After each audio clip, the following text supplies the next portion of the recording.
Welcome back to the Master Your Money podcast with me, Marini Jackson, your guide to mastering credit, building wealth, and creating financial freedom. Let's dive into today's episode. So, today we are going to be talking about money boundaries without feeling deprived. And here is the reality: most people don't have a money problem, they have a boundary problem. And boundaries aren't about restriction, they're about protection.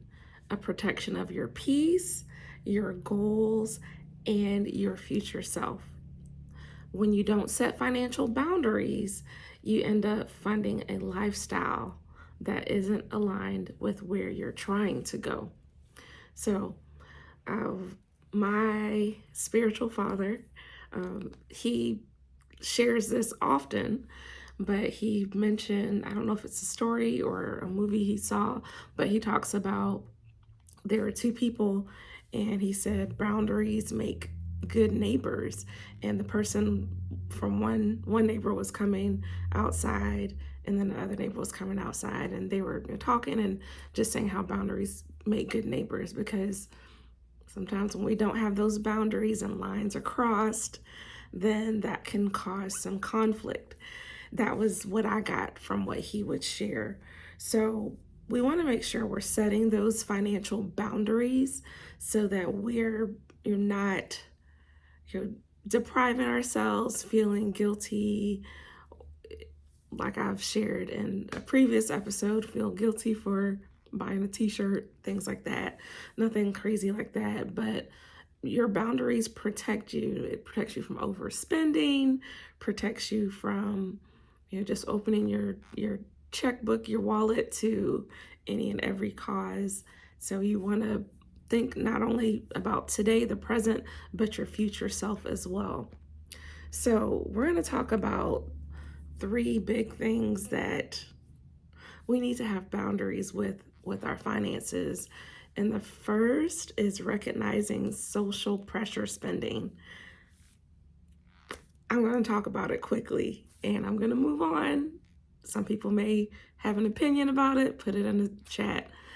Social pressure, things like TikTok. I know some people are like, oh, I was watching this on TikTok and I bought it.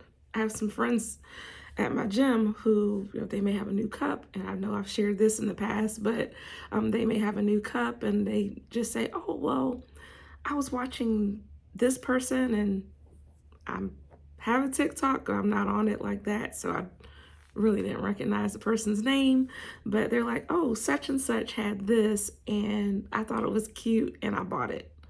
And when you see like their TikTok shop or five left or different things like that, then you have that pressure and you want to click that add to cart and confirm payment. But pause. I will say that pause before you feel that social pressure. And social pressure spending is really sneaky. It doesn't feel like pressure. It feels, like I said, like everyone else is doing it. My favorite content creator is doing it. I don't want to miss out. That's a tactic, I'm going to tell you, when you see those countdowns, or even on things like, what is it? Temu, Shein, Amazon, when they're telling you there's 5 left, hurry, there's only 5 left. And you're like, no, I got to get it now. If I don't, it'll be gone forever. Most of the time it's not, but we have that FOMO. We don't want to miss out. And some people say, I don't want to look broke. I want to fake it till I make it. I want to look prosperous. Or you may just say, and I've been guilty of this, like, oh, it's just this one time I'm going to buy this item. But those one times do add up. I'm not going to lie. They definitely add up. And these are some warning signs that you are being influenced. And I'll just say it nicely, being influenced by influencers.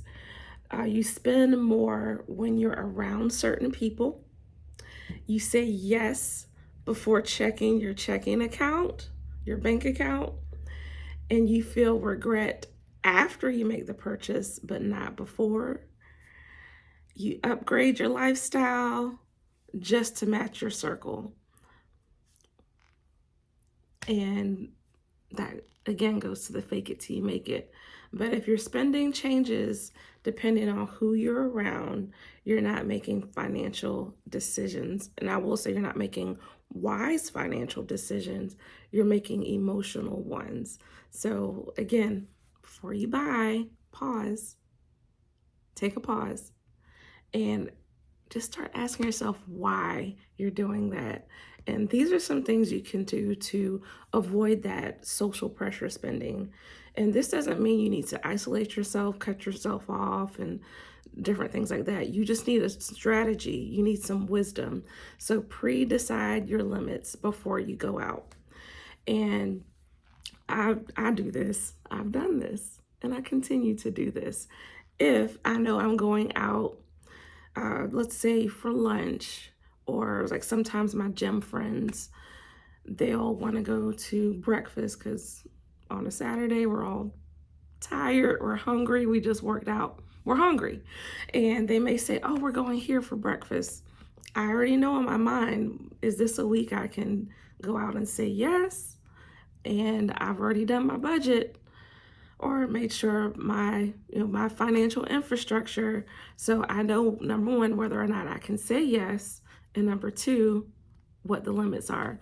If I have enough time, like sometimes they may not just like spring it on me. They may say, oh, in 2 weeks we're gonna go to this place. What I do is I give myself a financial limit.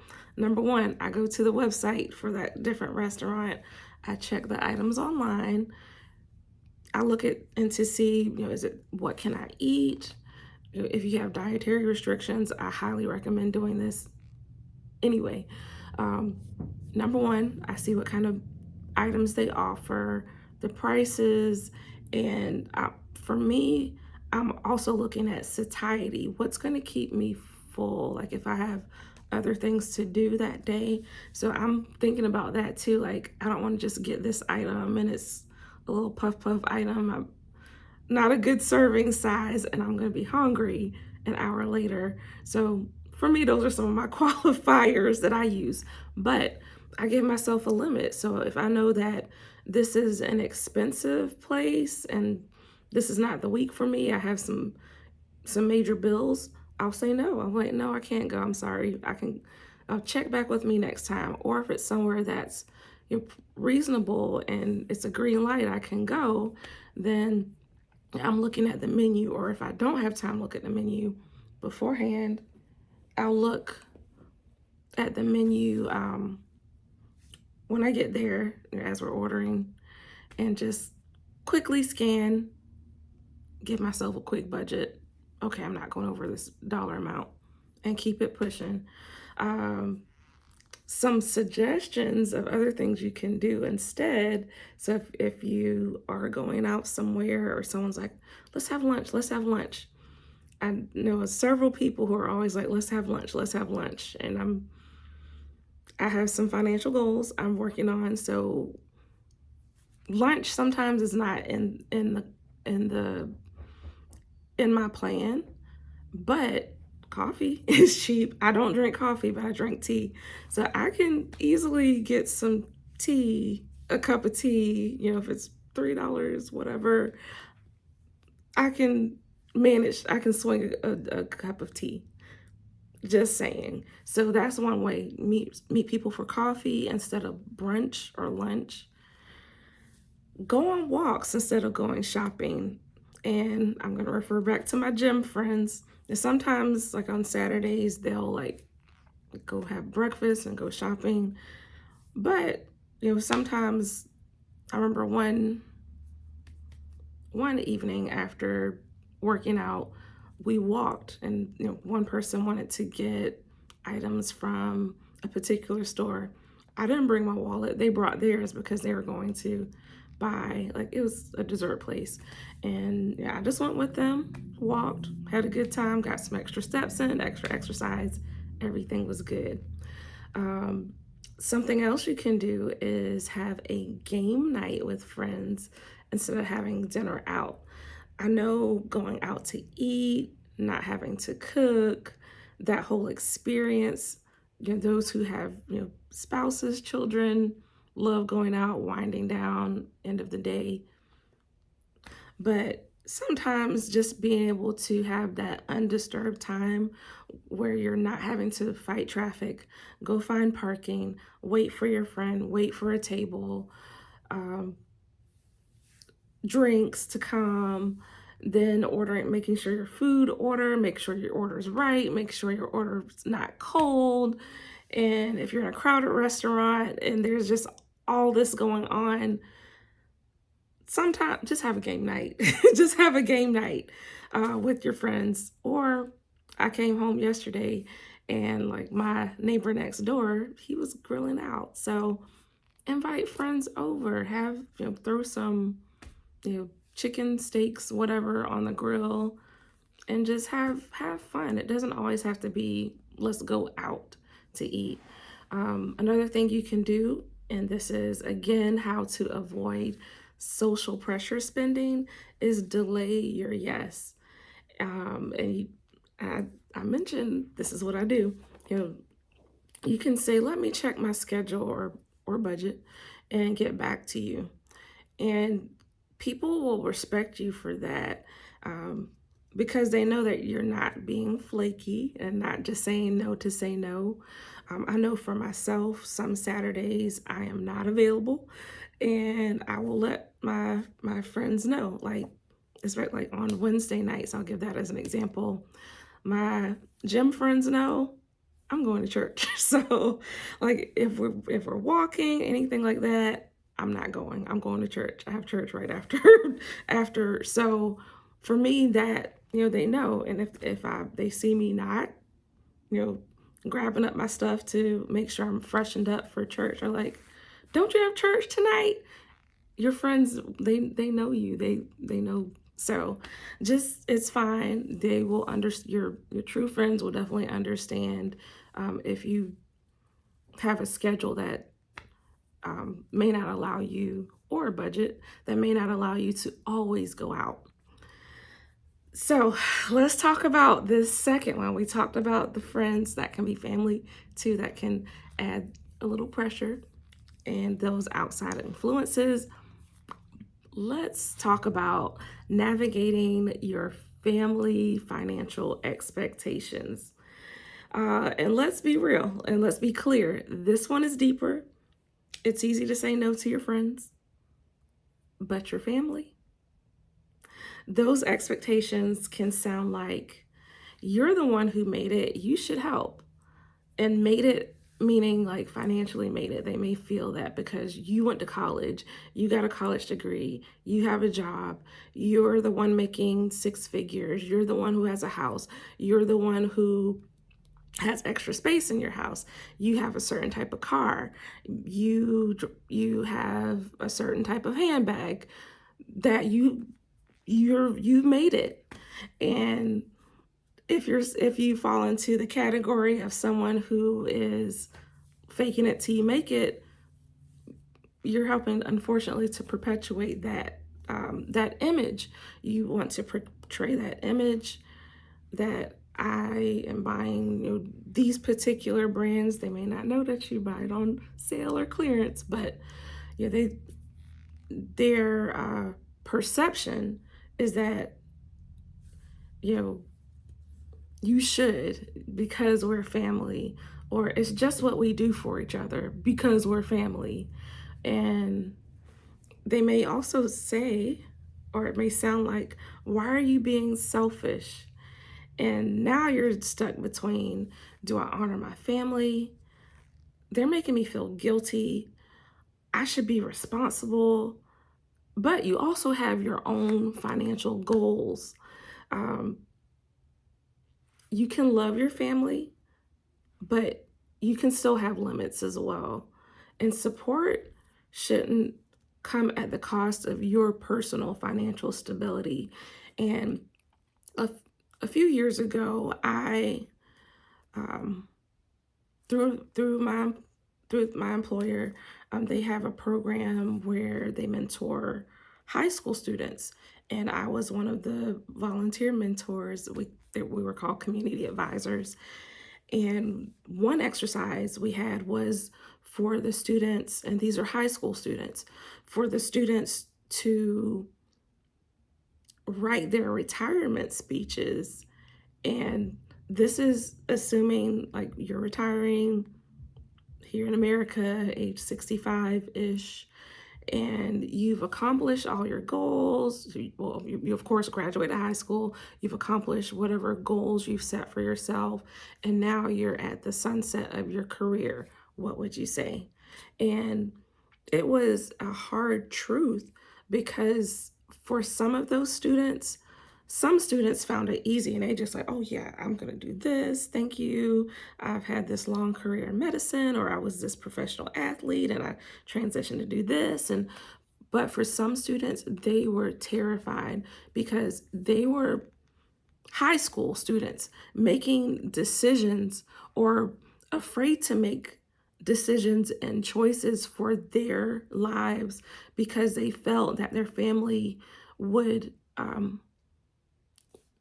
they had to be there for their family. And I'll give you one example. One student was like, well, this is the college I really want to go to, it's out of town, but I know my mom is struggling. So if I go to this college I really want to go to, well, what's going to happen to my mom? Because I'm working, I have this after school job, I go to school, and I don't know what's going to happen to my mother. And one of the leaders, she she was blunt. She's from New Jersey, but she was pretty blunt, and she basically said, "Baby," she's like, "your mom was fine before you were born, and she'll be fine when you leave, when you go to college. She's an adult. She will figure it out." So, hard truth, we love our family, but you should not bear the financial burden and weight of others. I know that's very controversial. Um, every family's dynamic is different. I'm not saying cut off your family, but know where you are, know where you need to set those boundaries with your family. Um, oh goodness, a few months ago, I had um, a young lady reach out to me, and she was telling me, hey, I am looking to do this professionally, but my parent, they they're asking me for money. They're and this young person, she is at the beginning of her, I would say adult life, and the parent is like in their 50s, and I kind of she didn't say it, but I kind of picked up on maybe the fact that the parent of this young lady was like guilting the daughter and making the daughter feel like, because I raised you, you owe me.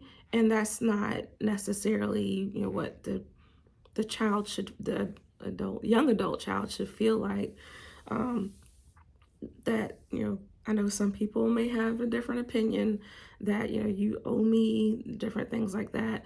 But um, I'll say what freed me is reading the Bible. And if I can find the exact wording of the scripture, I will put it in the comments. But essentially, it was saying that parents are supposed to store up for their children, not the other way around.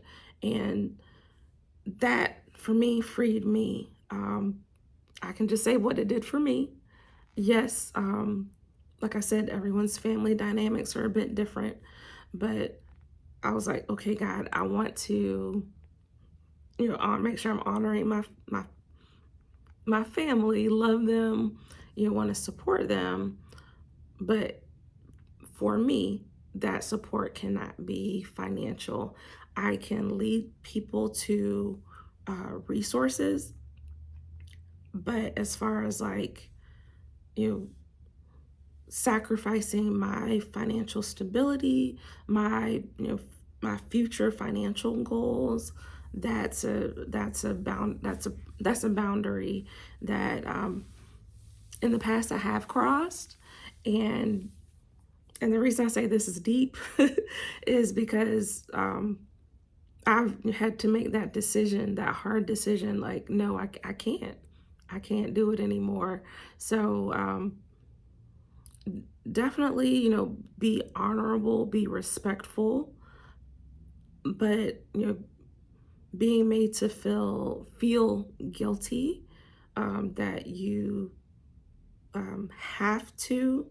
Um, those are some different conversations and prayers that you definitely need to have.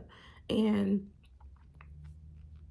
I've even discussed this with my sister, um, and I was like, a lot of times grow, and we've seen, like, she and I have seen this, where we had a relative who would help others out, but it never ended well. Like, um, the person who gave the help, they were at a deficit or at a loss, but those who they helped, you basically moved on and kind of didn't repay them. Well, not kind of, they didn't get repaid or anything like that. So it can get really hairy really quickly, in those type of situations. But like I said, your support should not come at the cost of your personal financial stability. So, love your family, love them, respect them, honor them, but make sure you have those limits. And if you don't have it, you don't have it.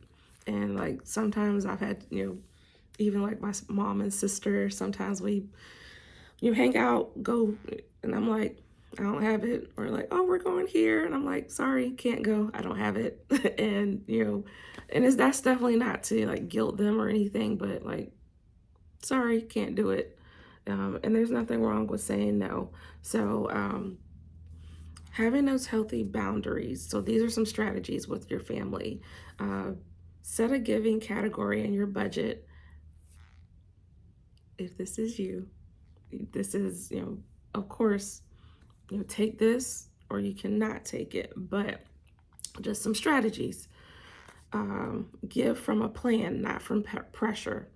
And if you just have a giving bucket, like some people may say, I have X number of extra or discretionary spending for the month.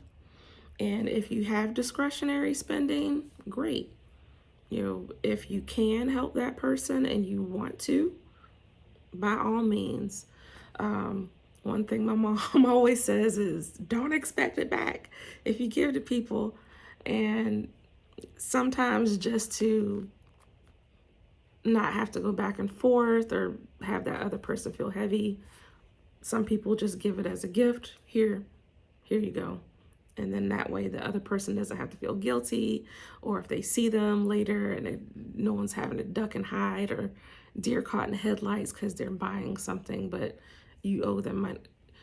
No, we don't have to do that. Replace money with support. Help with, offer to help with resumes, resources, as I said, and connections who can actually help that person. Sometimes it's not necessarily that they want you to help. And I've had to learn that lesson. It's not that they want you to help. They do have a need. But sometimes, we as human nature, we can feel very compelled to help that person. But a different resource may have, deeper pockets, a budget for that. Organizations in particular may have a budget for helping helping families or individuals with specific needs. Number 3 on that one, stop emergency rescuing. Jesus is Lord and Savior. You're not. You're not the financial savior. So if everything is an emergency for that person, nothing's going to change. They're always going to keep coming back to you. and they're not going to change that habit. And the last one with family is make sure you're communicating clearly and calmly, and you don't need any long explanations. So for some people, they just say no and keep going, like, or my pastor will say some people will drive back, oh, it must be nice to have this, or oh, I really want that. And no, just, be very clear, very calm. If you can't do it, you can't do it. Sorry. Because they would do that as well. And so these are some scripts. When that pressure hits, you can say, I'm in a financial rebuilding season right now, so I'm really being intentional with my money. And if they begin to push you, put that pressure, and they put that pressure on, you can say, I care about you, but I'm not in a position to contribute financially right now. But if you want to kind of make it a little softer, you can say, I can't help financially, but I'm happy to help support you in another way. So those are some quick things you can say. You don't have to go into, oh, well, I just put tires on my car. I had this water leak and I did this. And no, I'm not in a position to help you right now. And final area where we can have that, those challenges with our finances is overcoming the I deserve it spending. In one of my previous videos, I talked about how sometimes that becomes a financial leak, that I deserve it. This is internal. So the other two were external, meaning your friends, your family, social pressure, social media.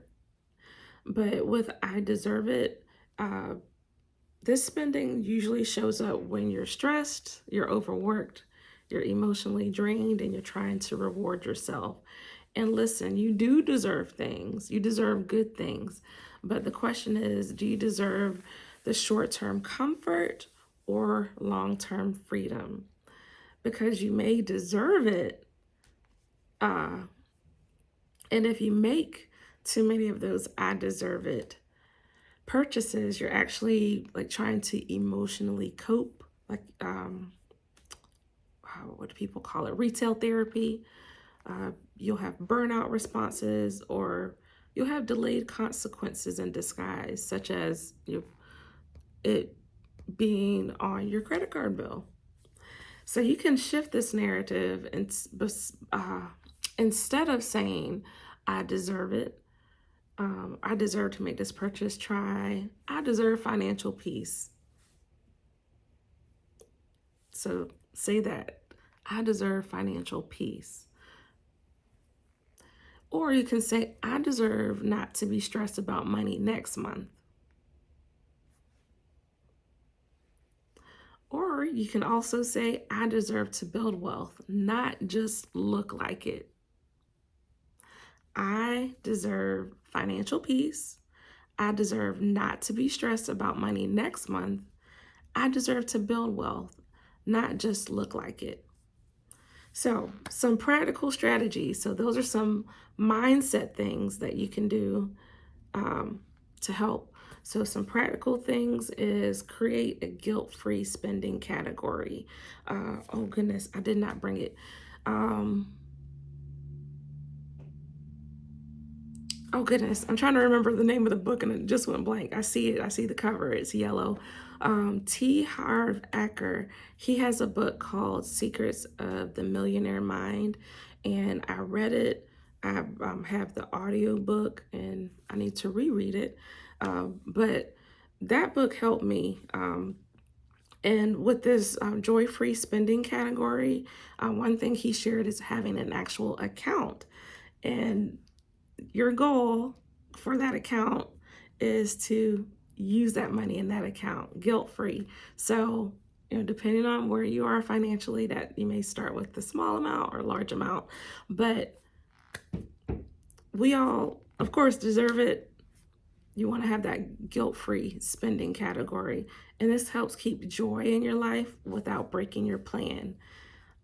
I love this second one. I talk about it. I talk about it. I talk about it. Use the 24-hour rule. If you still want it tomorrow, revisit it. I told you about my Amazon cart. I'll see different things. I may go on to get one thing, and then, of course, Amazon shows you all these different other items. I've added so many things to my cart, and when I actually want to make a purchase, and it's usually not for that thing that I thought I liked, I just click save for later. So I've got over 100 save for later items, and I'll get to it later. But um, yeah, with a lot of that I don't revisit, and so I definitely say that. Um, I know there are some stores, some retailers that will allow you to hold items for 24 hours. That's another strategy. Um, if they allow you to hold it for 24 hours, put it on hold. And if you forget about it, don't think about it, they're just going to put it back on the shelf. So that's another thing. But if it's like, oh, I really want this, and you go back, then yeah, definitely make that purchase. Name the emotion before the purchase. So are you tired, bored, or trying to feel better? So ask yourself that. Am I tired? Am I bored? Or am I trying to feel better? And sometimes this awareness alone will slow you down and help you not make that purchase. So the final takeaway from all of this is your money boundaries are not about saying no to everything. They're about saying not right now, not like this, not at the expense of my future. So you're not depriving yourself, you're actually repositioning yourself. So this is a question for you, my listeners. Where in your life are you spending money to maintain an image, relationship, or feeling that your bank account can't sustain? Again, where in your life are you spending money to maintain an image, relationship, or feeling that your bank account can't sustain?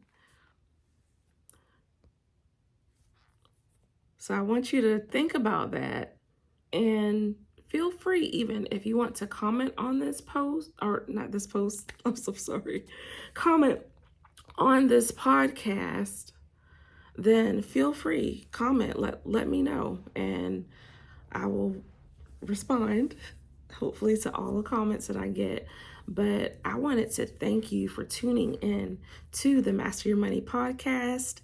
And if today's episode has helped you, be sure to subscribe so you never miss a new lesson on mastering your money. And as I said, I'd love to hear your thoughts. Leave a comment and share this podcast with friends and family who are ready to build their financial freedom as well. And if you are ready to take the next step, check out my website, www.virtuefinancialsolutions.org, to learn more about my coaching program, workshops, resources, and more to help you on your financial journey. So until next time, remember, you don't just manage your money, you master it.